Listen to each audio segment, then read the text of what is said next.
पिछली वीडियो में हमने देखा था कि कैसे कुछ लोग अनजाने में एक रहस्यमयी टाउन में फंस गए थे। बाहर निकलने की जद्दोजहद में हर कैरेक्टर अपनी अलग जिंदगी जी रहा था। जिंदा रहना ही यहाँ सबसे बड़ी चुनौती थी, क्योंकि रात होते ही सड़कों पर कुछ ऐसे मॉन्स्टर्स घूमते थे जो कि दिखने में तो बिल्कुल इंसानों जैसे थे, लेकिन इंसानों के भेष में छुपे खौफनाक दरिंदे थे।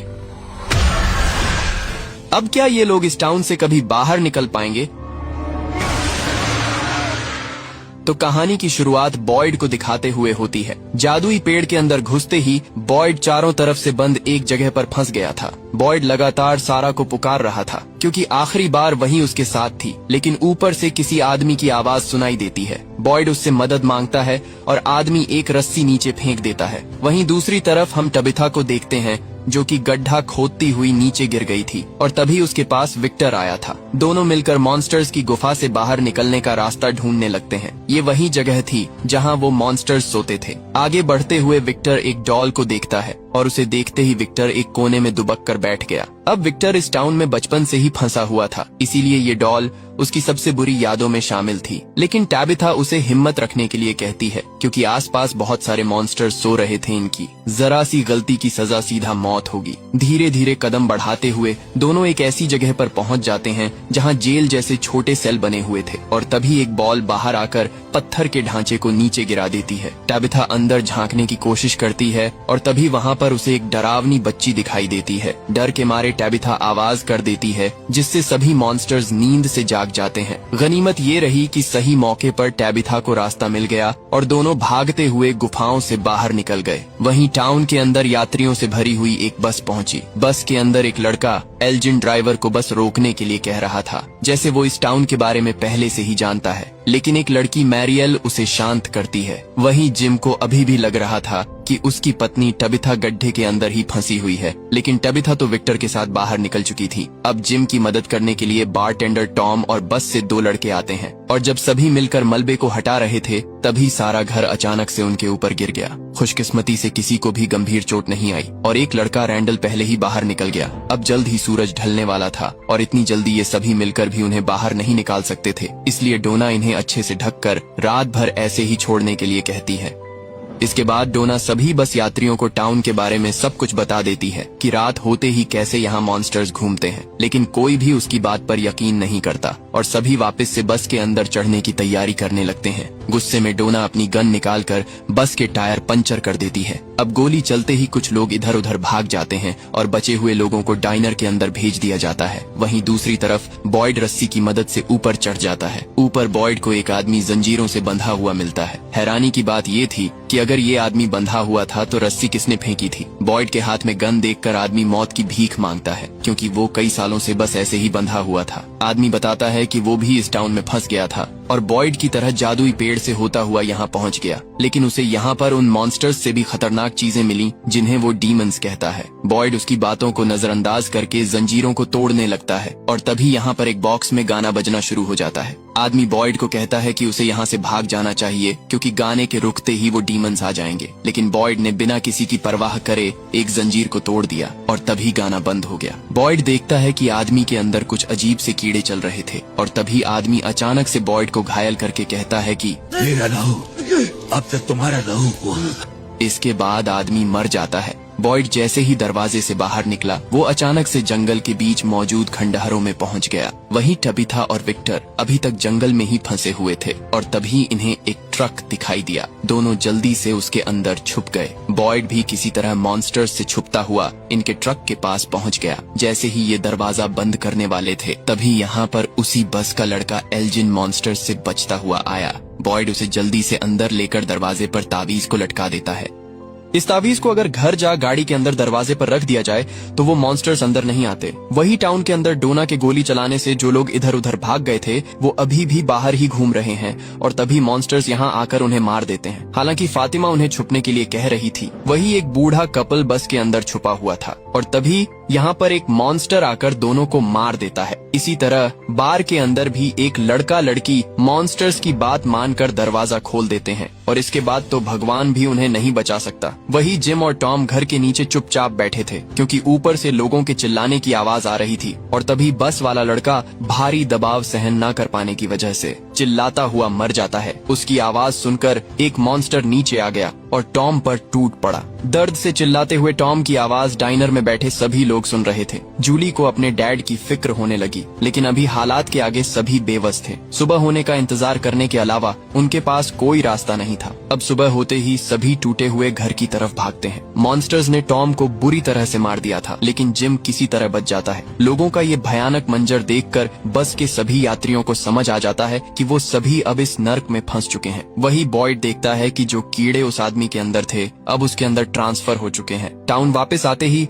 एलिस यानी बॉयड का बेटा उससे पूछता है कि क्या उसे बाहर निकलने का रास्ता मिला, लेकिन बॉयड उसे फिलहाल कुछ नहीं बताता, क्योंकि अभी तक वो खुद कुछ समझ नहीं पाया था। वही विक्टर जब अपने कमरे में वापस आता है तो सारा सामान इधर उधर बिखरा पड़ा था और उसका कुछ कीमती सामान भी गायब था। विक्टर को पता चलता है कि जेड उसके कमरे में आया था। वो बिना देर करे जेड के पास पहुंचता है। जेड भी उसका सामान वापस कर देता है। इसके बाद जेड उसे वही तस्वीर दिखाता है जो उसे डायरी में से मिली थी। तस्वीर के अंदर छोटा विक्टर दिखाई दे रहा था, इसलिए जेड उससे पूछने की कोशिश करता है, लेकिन विक्टर बिना कुछ बताए यहाँ से चला जाता है। वहीं दूसरी तरफ जब टैबिथा जूली के साथ वेयरहाउस से कुछ कपड़े लेने आई थी, क्योंकि उनका सारा सामान घर के नीचे ही दब गया था। जैसे ही दोनों कपड़े लेकर बाहर निकली तभी टैबिथा को सड़क पर दो डरावने बच्चे खड़े हुए दिखाई दिए। हैरानी की बात ये थी कि एक बच्ची उसे गुफाओं में भी दिखाई दी थी। डर के मारे टैबिथा जल्दी से यहाँ से निकल जाती है। घर आते ही टैबिथा देखती है कि ईथन ने खेलते हुए बिल्कुल वैसा ही ढांचा बना दिया जो उसने गुफाओं के अंदर देखा था, और तभी वही डरावने बच्चे उसे फिर से दिखाई दिए। उन्हें देखने से ऐसा लग रहा था जैसे वो टैबिथा से मदद मांग रहे हैं, लेकिन टैबिथा ईथन को लेकर घर के अंदर भाग जाती है। वही केनी जब चर्च में कुछ ढूंढ रहा था तभी उसे बेसमेंट में सारा मिलती है। सारा जो कि बॉयड के साथ जंगल में गई थी और सभी ने उसे मरा हुआ मान लिया था, और अचानक से वो केनी को यहाँ पर मिलती है। केनी जल्दी से बॉयड को बुलाकर लाता है। अब सारा की सच्चाई सिर्फ फादर खत्री और बॉयड को ही पता थी, इसलिए बॉयड सारा से अकेले में बात करना चाहता था ताकि केनी को ना पता चले कि उसके डैड की मौत सारा की वजह से ही हुई थी। केनी के जाते ही बॉयड सारा से पूछता है कि उसे पेड़ के अंदर धकेलने के बाद सारा खुद कहाँ चली गई थी। सारा बताती है कि वो भी उसी पेड़ के अंदर घुसी थी, लेकिन वो इस जगह पर टेलीपोर्ट हो गई। अब सारा ने ऐसे कांड किए थे कि अगर बॉयड उसे टाउन वालों के सामने ले गया तो उसे भी फ्रैंक की तरह बॉक्स में मरने के लिए छोड़ दिया जाएगा, लेकिन बॉयड ऐसा नहीं चाहता था। इसलिए बॉयड केनी को समझाने की कोशिश करता है, क्योंकि सारा ही है जो इन्हें इस जगह से बाहर निकलने में मदद कर सकती है। बातें करते हुए बॉयड की तबीयत अचानक से खराब होने लगी और वही कीड़े उसके अंदर तेजी से दौड़ने लगे, इसलिए केनी उसे क्लिनिक में एडमिट कर देता है। वहीं दूसरी तरफ टैबिथा अपने पति जिम से मिलती है। जिम उसे बताता है कि रेडियो काम कर गया था, लेकिन सामने से किसी आदमी ने उसे धमकी दी, मानो जैसे इस जगह को वही आदमी कंट्रोल कर रहा है और ये टाउन सिर्फ उसके लिए एक एक्सपेरिमेंट है। लेकिन टैबिथा को ऐसा कुछ नहीं लग रहा था, क्योंकि जब उसने नीचे बिजली की वायर्स को देखा था तब उनका कनेक्शन किसी के साथ नहीं था। तो आखिरकार इस टाउन में बिजली आ कहां से रही थी। वहीं कॉलोनी हाउस के अंदर रैंडल जो कि उसी बस में सवार था वो हंगामा खड़ा कर देता है, इसलिए डोना उसे कॉलोनी हाउस से बाहर निकालकर बस के अंदर रहने के लिए कहती है और एक तावीज भी छोड़कर जाती है ताकि मॉन्स्टर्स उसे कोई नुकसान न पहुंच सके। वहीं केनी अब तक सच्चाई से वाकिफ हो चुका था, क्योंकि सारा ने खुद उसे बता दिया था कि उसके डैड की मौत सारा की वजह से ही हुई है। इसलिए केनी बॉयड पर भी बहुत गुस्सा होता है, क्योंकि सब कुछ जानने के बावजूद भी बॉयड ने उसे बताना जरूरी नहीं समझा। अब रात भी हो जाती है और जब रैंडल बस के अंदर सो रहा था तभी मॉन्स्टर्स दरवाजा खटखटाने लगे। अनजाने में रैंडल दरवाजा खोलना ही वाला था, लेकिन तभी उसे याद आया कि बाहर खड़े लोग इंसान नहीं हैं। इसके बाद रैंडल सभी मॉन्स्टर्स को चिढ़ाने लगा, क्योंकि जब तक उसके पास तावीज है मॉन्स्टर्स उसे कुछ नहीं कर सकते। वहीं दूसरी तरफ जेड जब उस तस्वीर को देख रहा था तभी तस्वीर वाला आदमी उसके सामने आकर खड़ा हो गया और उसे वही निशान दिखाने लगा जो जेड को बार बार दिखाई दे रहा था।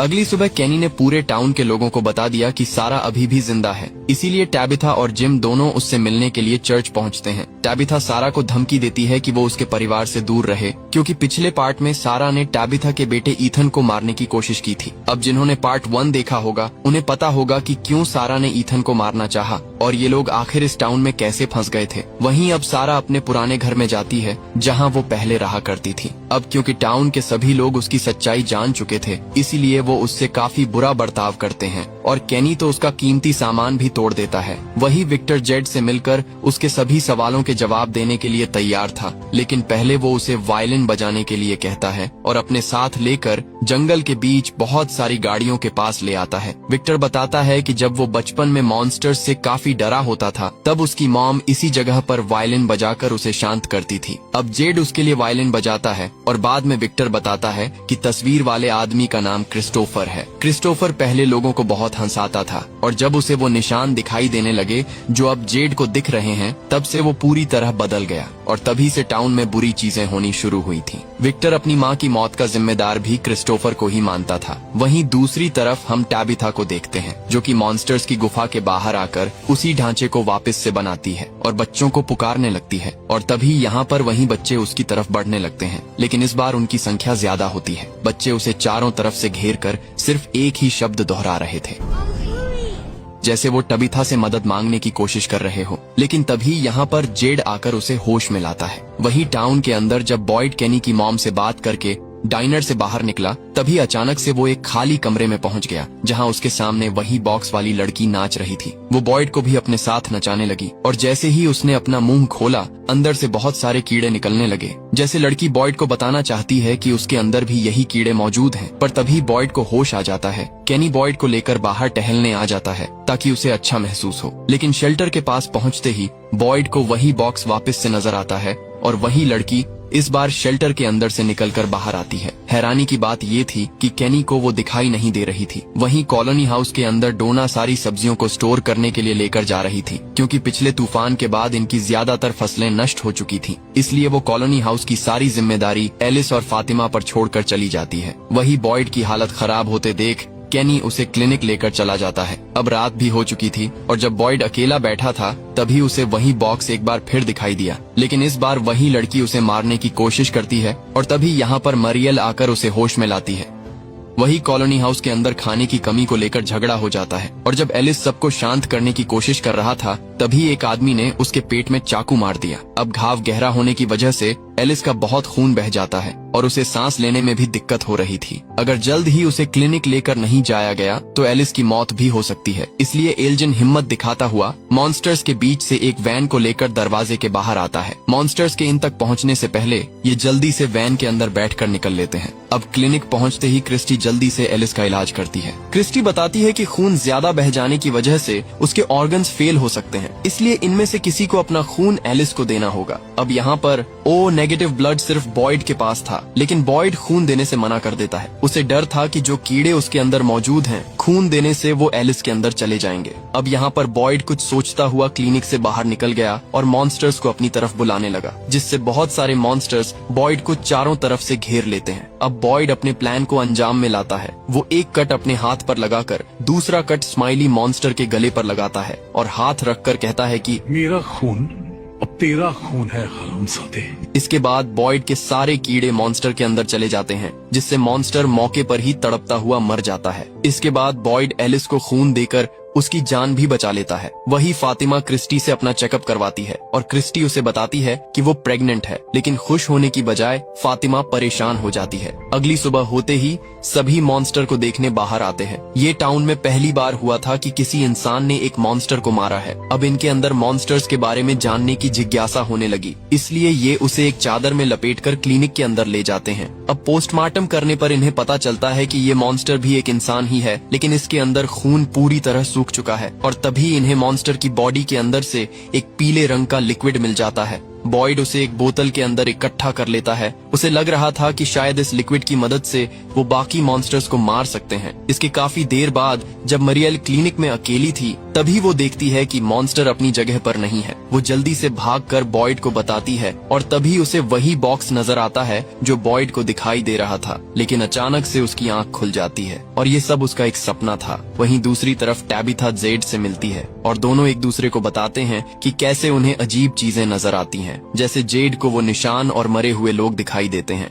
वही टाबिथा को डरावने बच्चे बार बार दिखाई दे रहे हैं। इसके बाद टाबिथा जेड के निशानों को देखकर बताती है कि उसने यही निशान गुफाओं के अंदर देखे थे जहां पर वो मॉन्स्टर्स सोते हैं। वहीं दूसरी तरफ एल्जिन जब जूली से बातें कर रहा था तब वो बताता है कि उसे ये टाउन सपनों में दिखाई देता था। अब हमें पता चलता है कि पहली बार टाउन के अंदर आने पर एल्जिन इसीलिए घबरा गया था क्योंकि उसे इस जगह के बारे में पहले से ही मालूम था। एल्जिन बताता है कि कोई ऐसी जगह यहाँ पर मौजूद है जो उसे अभी याद नहीं आ रही। जूली उसे एक सुझाव देती है और बाथटब के अंदर लेटकर याद करने के लिए कहती है। वही विक्टर ईथन के साथ मौसम का अनुमान लगा रहा था। विक्टर बताता है कि 40 साल में ये पहली बार हुआ है कि इस जगह का मौसम चेंज हो रहा है। इसका सीधा मतलब है कि टाउन में कुछ बहुत ही बुरा होने वाला है। इसके बाद हम रात में देखते हैं कि एल्जिन जूली की बात मानकर बाथटब के अंदर लेट जाता है और तभी उसे भी वहीं बॉक्स दिखाई देता है और अगले ही पल एक डरावनी चुड़ैल उसे पानी के अंदर डुबोने लगती है। लेकिन ये सब उसका एक सपना था। अब अगले दिन हम केनी को देखते हैं जिसके सेल फोन पर किसी का कॉल आ रहा था। डरता हुआ केनी जब कॉल रिसीव करता है तो आगे से एक आदमी पहेलियां में कुछ बोल रहा था। वो कहता है कि वो लोग आ चुके हैं और 3 लोगों को अपने साथ लेकर जाएंगे। अगर उन्हें बचाना चाहते हो तो गाने को बंद करना होगा। इसके बाद केनी को भी वही बॉक्स दिखाई देता है और एक मक्खी उसे काट लेती है। लेकिन अगले ही पल उसकी मॉम उसे जगाती है क्योंकि वो भी एक सपना देख रहा था। लेकिन हैरानी की बात ये थी कि सपने में काटने के बावजूद भी मक्खी का निशान असल जिंदगी में दिखाई दे रहा था। अब यहाँ पर उस आदमी की बात सच हो रही थी क्योंकि उसने बताया था कि इस जगह पर मॉन्स्टर्स से भी खतरनाक चीजें मौजूद है जो आपको सपनों में भी जीने नहीं देती। वही जिम रैंडल के साथ मिलकर एक प्लान बनाता है। वो दोनों पूरी रात जिम की आरवी में बिताने वाले थे क्योंकि रैंडल को शक था कि ये सब जो कुछ भी टाउन में हो रहा है इसके पीछे बॉयड और डोना का हाथ है। हालांकि कि जिम को ऐसा नहीं लगता, लेकिन फिर भी वो रैंडल को शाम को आरवी के पास मिलने के लिए कहता है। वही विक्टर टाबिथा को अपने साथ लेकर उसी गाड़ियों वाली जगह पर आया था। अब पिछले पार्ट में हमने देखा था कि विक्टर को भूलने की बीमारी थी, इसलिए वो चीजों को याद रखने के लिए उनकी पेंटिंग बना लिया करता था। और यहीं पर जब वो अपनी पुरानी तस्वीरों को देखता है तो उसे याद आता है कि उसकी मॉम ने उसे और उसकी बहन को शेल्टर के अंदर रहने के लिए कहकर खुद बाहर चली गई थी। लेकिन उसकी बहन भी अपनी माँ के पीछे चली जाती है और विक्टर अकेला ही शेल्टर के अंदर सुबह होने का इंतजार करने लगता है।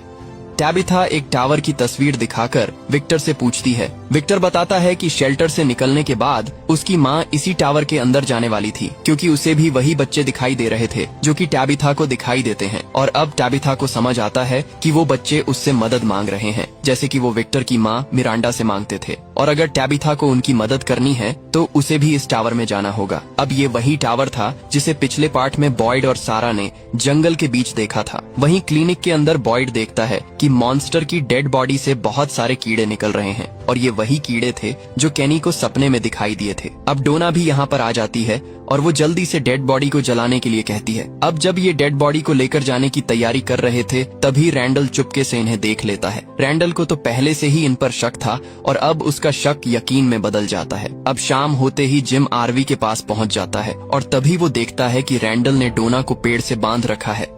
वही टाउन के अंदर जब बॉयड और केनी डेड बॉडी को जलाकर वापस आ रहे थे तभी एक आदमी खून से लथपथ अपने घर से बाहर निकला। घर के अंदर जाकर देखने पर पता चला कि उसकी पत्नी को किसी ने बुरी तरह मार दिया था। आदमी बताता है कि वो सो रही थी और अचानक से नींद में कुछ बड़बड़ाती हुए बुरी तरह फट गई। दरअसल औरत ने नींद में उसी पहेली को बोला था जो कि केनी को उसी सेल फोन पर सुनाई दी थी कि वो आ रहे हैं और अपने साथ 3 लोगों को लेकर जाएंगे। अगर उन्हें रोकना है तो म्यूजिक को बंद करो। अब यहाँ शायद उसी जगह की बात हो रही है जहाँ बॉयड उस आदमी से मिला था और उसने आदमी के अलावा वहाँ पर 2 और लोगों के कंकाल देखे थे। मतलब टोटल 3 लोग हुआ करते थे वहाँ पर कभी। लेकिन अब वो जगह बिल्कुल खाली है, इसलिए शायद वो डीमंस यहाँ से 3 लोगों को लेकर जाना चाहते हैं। अब बॉयड सभी टाउन वालों को आगाह करने के लिए कहता है कि आज रात कोई भी सोएगा नहीं क्योंकि ये डीमंस नींद में शिकार करते हैं।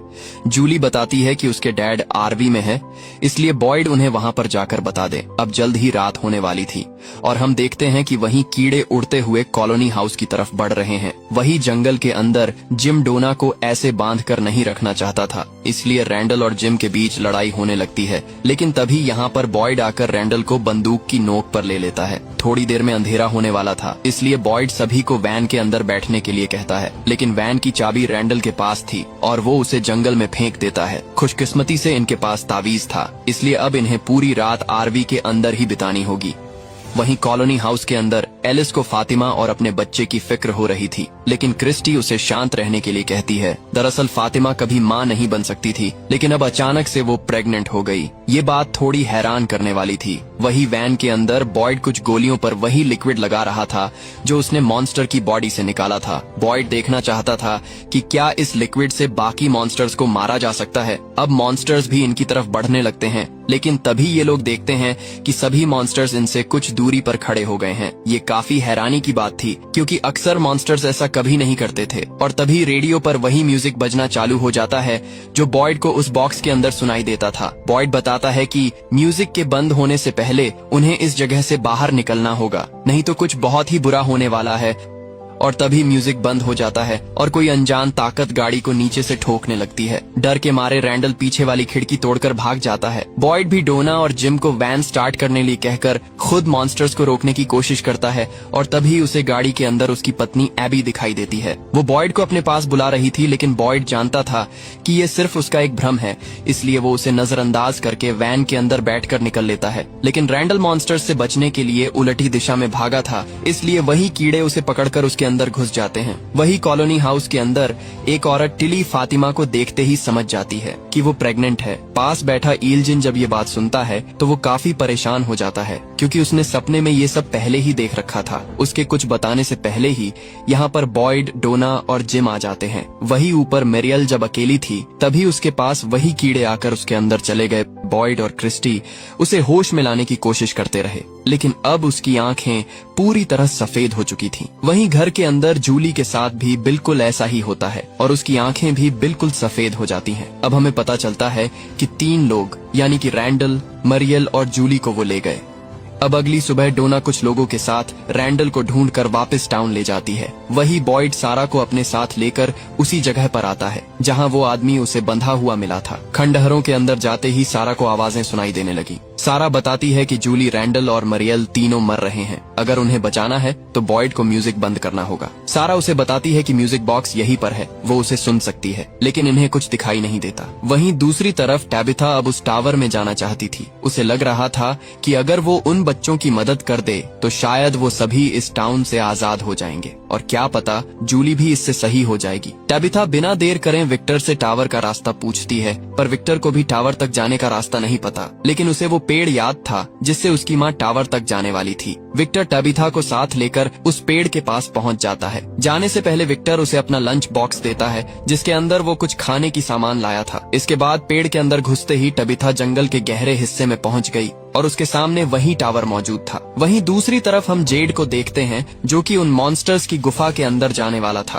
क्योंकि टैबिथा ने उसे बताया था कि जो निशान जेड देख रहा है वो गुफाओं में भी मौजूद थे। जवाब ढूंढने के लिए जेड अंदर घुस जाता है और एक जगह पर पहुंचने के बाद उसे वही बच्चे दिखाई देते हैं। बच्चे जोर जोर से एक ही शब्द दोहरा रहे थे, अंकुए अंकुए, और उन्हें देखने पर ऐसा लग रहा था कि जैसे किसी ने उनकी इसी जगह पर बलि दी है। और जब जेड ऊपर देखता है तो उसे पेड़ों के बीच से वही निशान दिखाई दिया, लेकिन अगले ही पल सब कुछ गायब हो गया। वही टाउन के अंदर सभी लोगों को लग रहा था कि वो जल्द ही मरने वाले हैं, इसलिए एलिस और फातिमा शादी कर लेते हैं। बॉयड भी अपने बेटे की शादी में मौजूद होता है और तभी एलिस ने कुछ ऐसा बोल दिया जिससे बॉयड के दिमाग की बत्ती जल उठी। दरअसल बॉयड जब चारों तरफ से बंद उस जगह पर फंसा हुआ था तभी उसने अपनी जेब से लाइटर निकालकर आग जलाई थी और उसके बाद ही ये सब शुरू हुआ था। इसीलिए वो एक मशाल लेकर वापस से खंडहरों के पास पहुंचता है और जैसे ही उसने मशाल जलाई बॉयड उसी जगह पर पहुंच गया। अब जहां पहले वो आदमी और कंकाल बंधे हुए थे उनकी जगह अब जूली, रैंडल और मरियल थी। बॉयड को अच्छी तरह से याद था कि उसे म्यूजिक को बंद करना है जिससे सब कुछ ठीक हो जाएगा। अब जैसे ही बॉयड म्यूजिक बॉक्स को तोड़ने वाला था तभी उसे अपनी पत्नी एबी दिखाई दी।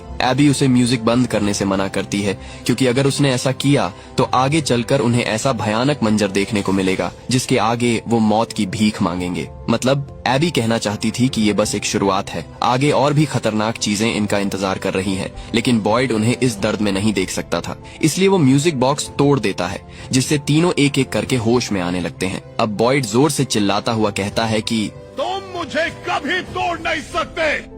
वहीं टबिथा सीढ़ियां चढ़कर ऊपर पहुंची तो उसे यहाँ पर कुछ भी नहीं मिला और तभी उसी सफेद कपड़े वाले लड़के ने उसे घर जाने का कहकर टावर से नीचे धक्का दे दिया। इसके 3 दिन बाद टबिथा की आंख एक अस्पताल के अंदर खुली। डॉक्टर उसे बताती है कि वो उन्हें जंगल के बीच बेहोश मिली थी। अब टबिथा बहुत परेशान हो जाती है। उसे समझ नहीं आ रहा था कि उसे खुश होना चाहिए या दुखी, क्योंकि अब वो टाउन से तो बाहर निकल गई लेकिन अपने परिवार से अलग हो गई। अब आपने ये बात नोटिस की होगी कि जितना ये टाउन से बाहर निकलने का सोच रहे थे उतना ही उसके रहस्य के नीचे दबते चले जा रहे हैं। अब क्योंकि एबी ने बॉयड को चेतावनी दी थी कि आने वाला वक्त बहुत भयानक होने वाला है। अब क्या सच में उन बच्चों का बलिदान देकर ही इस टाउन को श्रापित किया गया था और क्या उन्हें बचाने से ही ये सभी इस टाउन से बाहर निकल सकते हैं? अब आगे जो इनके साथ होने वाला है उसे देखकर तो आप भी हैरान हो जाएंगे। अब आप मुझे कमेंट्स में बताएं कि इसका पार्ट 3 आपको कब तक चाहिए, क्योंकि मैं तो अगले संडे तक सोच रहा हूँ। और जिसने भी इसका पार्ट 1 नहीं देखा तो अभी चैनल पर जाकर देखे।